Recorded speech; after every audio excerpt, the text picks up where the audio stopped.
आता विचार करणारी गोष्ट आहे ना? कशी? काही माहित नाही.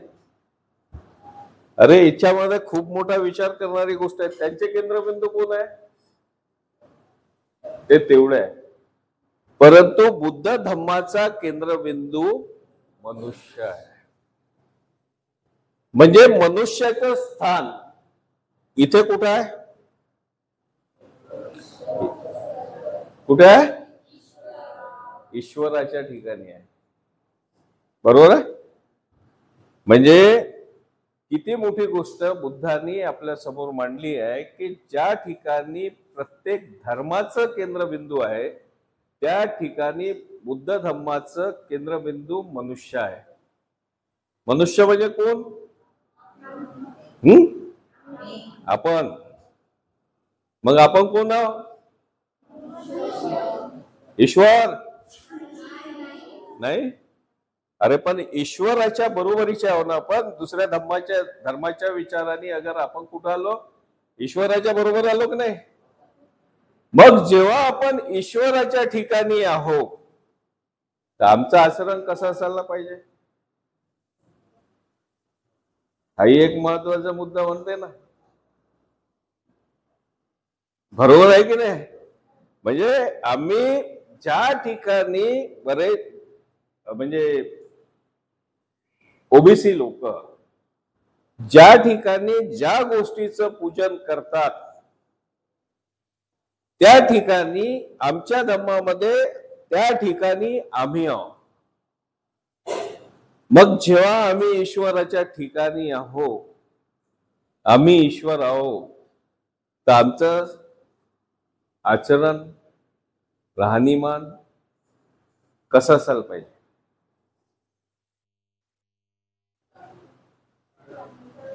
चांगलं असायला पाहिजे. मग आमच्यामध्ये भांडणं असायला पाहिजे? आमच्या आई वडिलांसोबत आमचे संबंध कसे पाहिजे? आमच्या शेजाऱ्याशी आमचे संबंध कसे पाहिजे? बरोबर. आमच्या शिक्षकांशी आमचे संबंध कसे पाहिजेत? चांगले पाहिजे. मग आहेत का? किती लोकांचे हात वरती करा. एखाद्याचा शत्रू नाही आहे कोणी? खाली करा. आणि अगर चांगले नसलही तर आजपर्यंत ज्या आपल्या हाताने चुका झाल्या तर आज आपल्याला संधी मिळाली आहे. म्हणून संधीचं सोनं केव्हाही करणं चांगलं असते. आम्ही तुमच्यासारखेच होतो. आमच्याही जीवनामध्ये आमच्या हाताने खूप चुका झाल्या, परंतु आम्हाला भिक्खू बनाची संधी मिळाली. ती संधी मिळाली, आम्ही तिचं सोनं केलं. मनुष्य आहे, मनुष्याच्या जीवनामध्ये चुका होतात. चुका व्यक्तीने रोज नवीन नवीन करायला पाहिजे. एकच चूक नेहमी रिपीट करते त्याला चूक नाही म्हणत. बरोबर आहे? ती चूक आपल्याला काहीतरी शिकवून जाते. आणि सर्वात महत्वाची गोष्ट तीच आहे की मनुष्याच्या जीवनामध्ये जे दुःखाचं कारण आहे ते कोणतं कारण आहे की एकमेकांचे संबंध एकमेकाशी चांगले न राहणे. बरोबर आहे? त्याच्यानेच दुःख निर्माण होते. ईश्वर परमेश्वर दुःख निर्माण करते का? तो तर काहीच नाही करू शकत. भगवान बुद्ध दुःख निर्माण करते का? अरे ते काहीच नाही करू शकत. त्या मूर्तीला विहारात बसवते कोण? देवळामध्ये मंदिरात मूर्तीची स्थापना करते कोण? त्याची पूजा करते कोण? त्याची आंघोळ करून कोण देते? अरे तर तो स्वतःच एक काम नाही करू शकत तर आपले कोणते काम करणार आहे? बरोबर आहे की नाही? करू शकणार आहे का? एखादा आळशी मुलगा आहे, एखादा आता आपण नेहमी समाजात होताना बघतो, एखादा आळशी मुलगा बघतो, तो स्वतःचं जेवण नाही घेऊ शकत, स्वतःचं काम नाही करू शकत, तो दुसऱ्याचं काम खरंच करणार आहे का? मग हा ईश्वर परमेश्वर जेव्हा स्वतःचं काम नाही करू शकत, गौतम बुद्धची मूर्ती स्वतःचं काम नाही करू शकत, तर ते आमचं काम करणार आहे का? हा, परंतु याच्यामध्ये हे आहे, बुद्धाचे विचार आमचं भलं करू शकते. काय कोण करू शकते? मग महापुरुषाचे विचार हे आम्हाला घडवू शकतात. मूर्ती घडवू शकते का? देव घडवू शकते? ईश्वर घडवू शकतो? मग घडवू कोण शकतो स्वतःला? महापुरुषाचे विचाराने जेव्हा आपण चालतो तेव्हा आपण स्वतःचं जीवन आपण चांगलं बनवू शकतो. बरोबर आहे? इथपर्यंत कळलं धम्म आणि धर्मामधला फरक. आता या धर्मामध्ये प्रत्येक, जसं आपण इथे बुद्ध धम्मामध्ये याचा केंद्रबिंदू मनुष्यच ठेवलाय, म्हणजे आपण नाही ठेवलाय, बुद्धांनी ठेवलाय. प्रत्येक धर्मामध्ये त्याचे केंद्रबिंदू कोण आहे? इस्लाम मध्ये अल्लाह, ख्रिश्चन मध्ये जीसस, बरोबर आहे. आणि हिंदू धर्मामध्ये 33 कोटी, 33 कोटी, म्हणजे ते कोणालाही पुसते ना.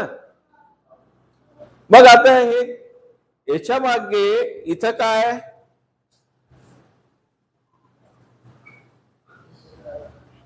तर हे कशाच्या माध्यमात आहे?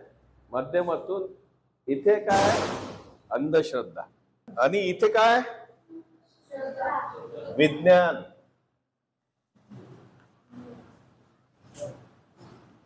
सायन्स. इथे गॉड का म्हणते? मी सांगितलं म्हणून तुम्हाला हे सर्व गोष्टी करायच्या आहे. त्याचे रिझल्ट मिळो पण नको मिळो, मी सांगितलं म्हणून तुम्हाला करायचे आहे.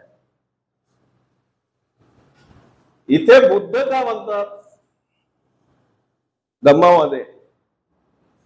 लिहा ते मी सांगितलेल्या गोष्टी तुम्ही तर्क विवेक बुद्धीनी तपासून बघा, विज्ञानाच्या कसोटीवर.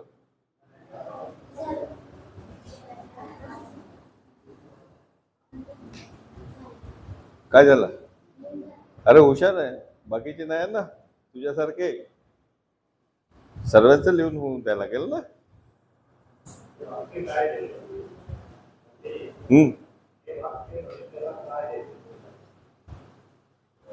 तुम्ही विश्लेषण करत ना मग नंतर अजून.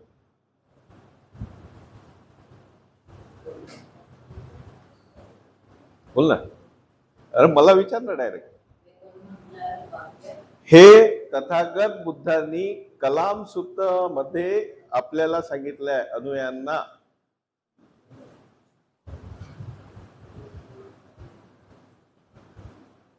आता आपण झालं का लिहून? नाही, कोण नाही म्हटलं? हा ठीक आहे. आता आपण तपासून बघू की बनतेजी मी जे तुमच्या समोर सांगत आहे हे खरं बोलत आहे का खोटं सांगत आहे? त्याला तपासणार कोण? बरोबर आहे. चाहे माझ्या अंगावर चिवर आहे, म्हणजे आपली जी बुद्धी बालपणापासून जी चिकित्सक पाहिजे अशी पाहिजे की तपासून बघण्याची पद्धत आपली लहानपणापासून आपल्या मनामध्ये निर्माण झाली पाहिजे. प्रत्येक गोष्ट तपासून बघितली पाहिजे. आज समाजामध्ये विविध पद्धतीचे शोषण होते. तुमच्यापैकी बऱ्याचशा कुणाबरोबर असा प्रसंग घडलाय असेल, पुन्हा तुमच्या बाबतीत नाही, घरवाल्याच्या बाबतीमध्ये घडला असेल की कोणी आपल्या घरी येतो, तुम्ही मला 15 लाख रुपये द्या, मी नोकरी लावून देतो. बरोबर? या तर झालं, या तर गोष्टी तपासून बघायच्याच आहे. परंतु आपल्या सामाजिक जीवन जगत असताना प्रत्येक गोष्टी आपल्या जीवनातल्या तपासून बघायच्या आपल्याला. कोणी म्हटलं मी 15 लाख रुपये द्या नोकरी लावून देतो, तर त्या व्यक्तीच्या बाबतीमध्ये आपण त्याला तपासलं पाहिजे की नाही. आपण काय करतो, डोळे आंधळेकडून हे घे 15 लाख, एका वेळेस 15 लाख देतो. काही लोकांचे 15 लाख वापस मिळतही नाही, काही लोकांचे तुकड्या तुकड्यामध्ये तो देतो. म्हणजे आपलं एका पद्धतीचं शोषण आपल्या या चुकीमुळे होते की जे बुद्धाचा जो मुख्य विचार आहे तो विचार आपण सोडलेला आहे. बरोबर. आता वाटते क्लास आहे म्हणून थोडं चांगलं, मला जोश आला पाहिजे ना थोडं शिकवत असताना. तर हे बरोबर आहे तत्वज्ञान. मग हीच गोष्ट आपण कोणत्या मंदिरात गेलो, कोणत्या बुवाजवळ गेलो किंवा भावाजवळ गेलो किंवा घरच्या लोकांना नेलं किंवा कोणत्या शेजारच्या लोकांना नेलं, कोणत्या नातेवाईकाच्या लोकांना नेलं, तर आपण इथे तपासतो का? या गोष्टी आपल्याला कशाच्या याच्यावर तपासायच्या आहे?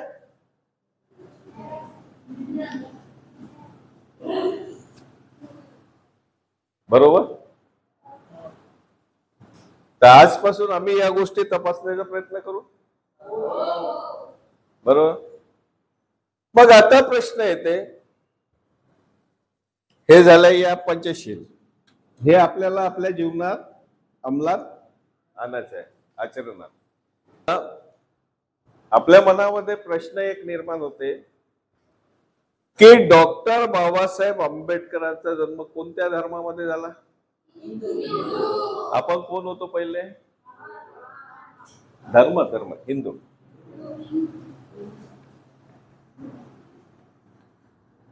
बरोबर आहे.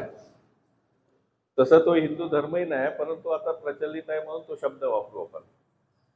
तर याच्यामध्ये आपला जन्म झाला हिंदू धर्मामध्ये, तर आपण का करत होतो? हेच काम करत होतो. हेच काम करत होतो ना आपण. आपले आपण नसत केले, आपले पूर्वज करत आहे. काय करत होते? ते पूजा करत होते, कर्मकांड करत होते, देवाला ईश्वराला मानत होते, असं तसं करत होते. तर याच्यानी आपली प्रगती झाली का? नाही झाली ना. कन्फर्म वाटतं? पक्का? याच्यानी आपली अधोगती झाली. त्यांनी का बनवलं आपल्याला? अस्पृश्य, अनटचेबल. मग याच्यामध्ये समानता आहे का?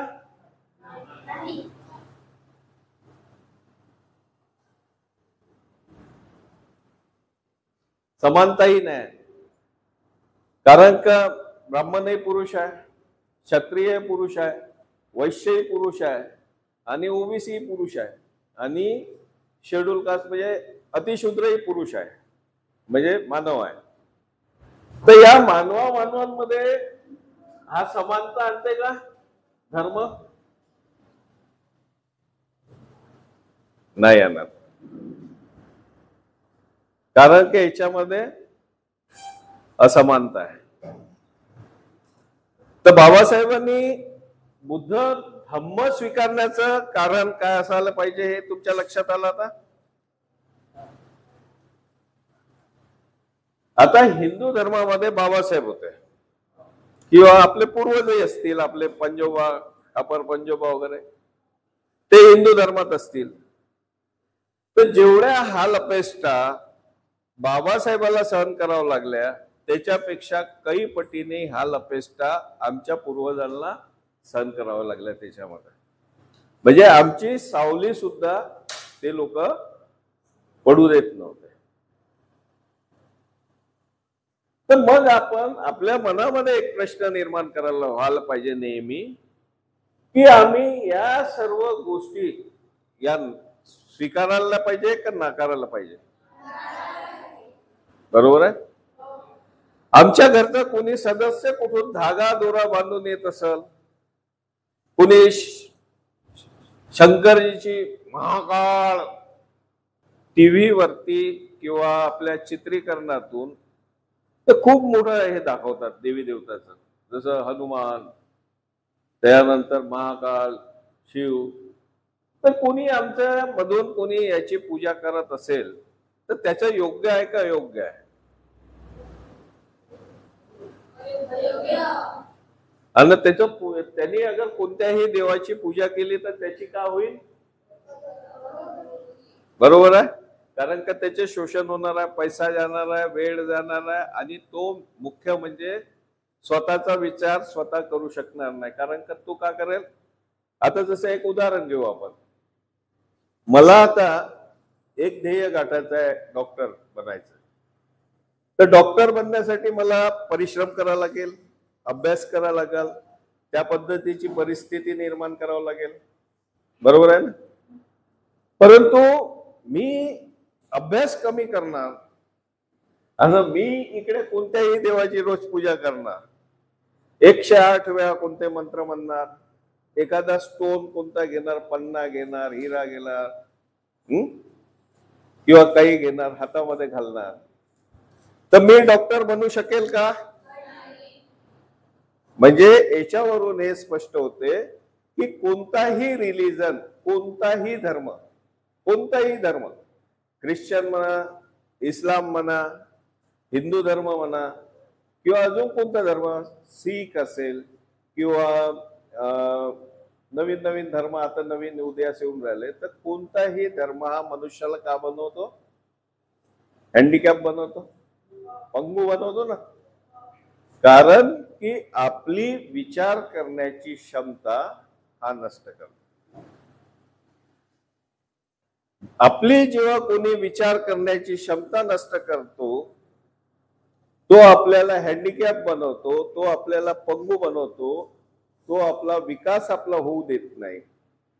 या सर्व गोष्टीचा अभ्यास करून डॉक्टर बाबासाहेब आंबेडकरांनी आम्हाला हा धम्म दिला. असाच नाही दिला ना. किती वर्ष अभ्यास केला असेल बाबासाहेबांनी याचा?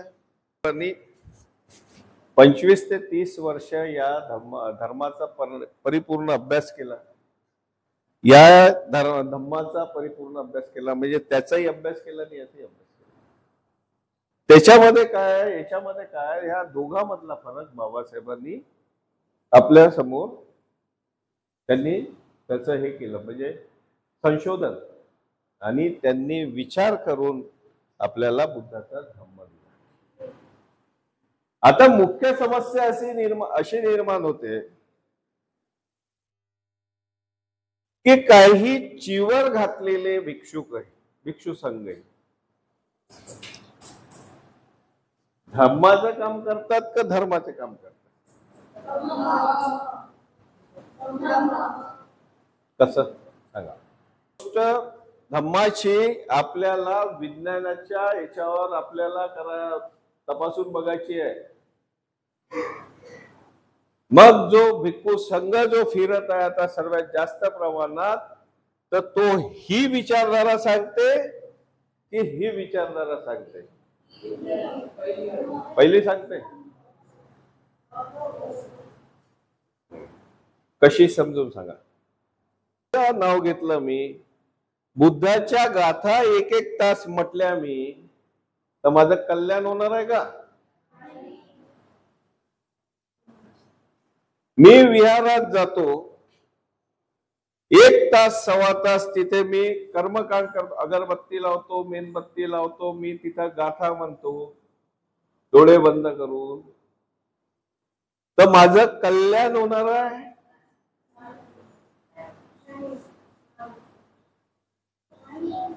नाही होणार आहे ना. मग आपण तपासायला नाही पाहिजे?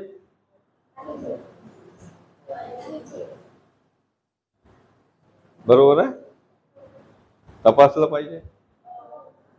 मग आज भिक्खू संघाची परिस्थिती काय, का करत आहे तो?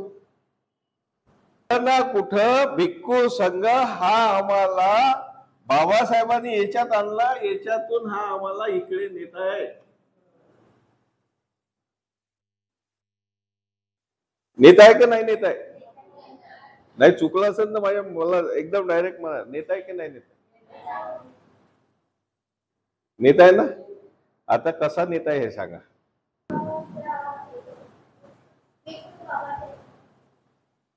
हा बरोबर आहे तुझं, वित्तू बाबाच्या याच्याने नेता आहे. अजून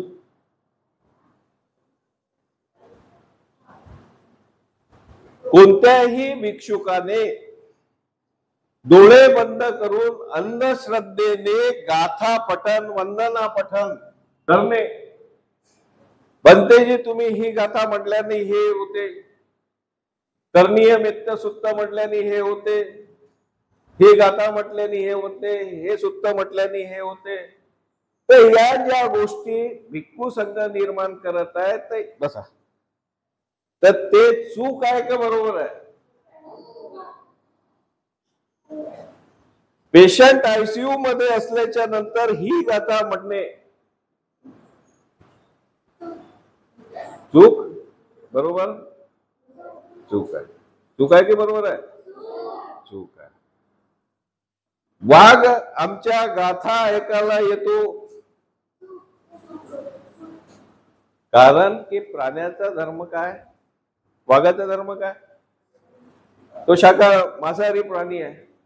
त्याला भूक लागल्याच्या नंतर तो गाथा ऐकल का?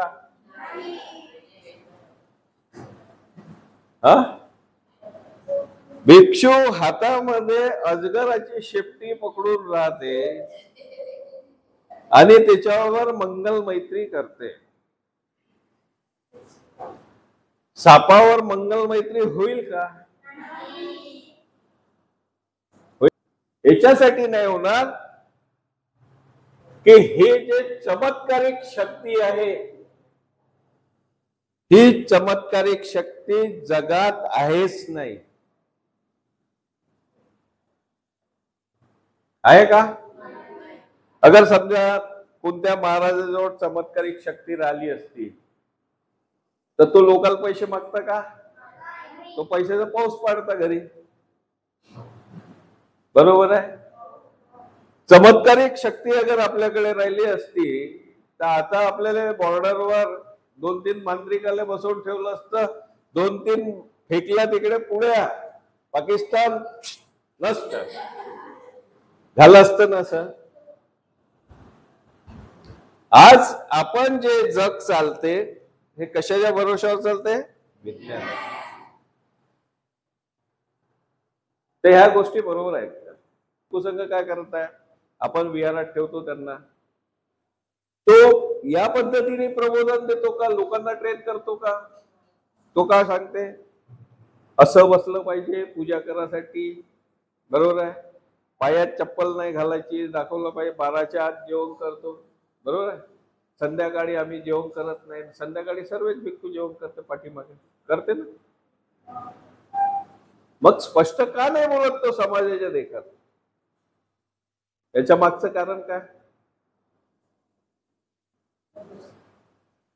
याच्या मागचं कारण तो आपल्याला दाखवतो का बघा मी किती देहदंडन करतो, अनवाणी पायानी चालतो.